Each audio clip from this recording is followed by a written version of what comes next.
আমার বাবা যখন আমাকে হুইল চেয়ারে বসা দেখেছেন, ওখানে বাবা চেয়ারে বসে পড়েছেন। বলছে আমার 35 বছরের সন্তান, তাকে হুইল চেয়ারে বসে রাখা হয়েছে, আমি বৃদ্ধ বাবা দাঁড়িয়ে থাকি কি করে।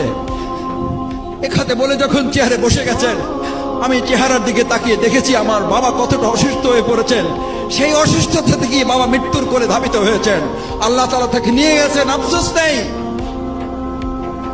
কিন্তু আমাকে যারা হুইল চেয়ারে বসিয়েছেন, আমার বাবা সেই দৃশ্য দেখার পর পুলিশের লোকেরা যখন সান্ত্বনা দিয়ে মাথায় হাত দিয়েছে, খালু যান একটু ধৈর্য ধরেন, আমার বাবা দ্ব্যর্থহীন কণ্ঠ এই চেয়ারে বসা থেকে আবার দাঁড়িয়েছেন।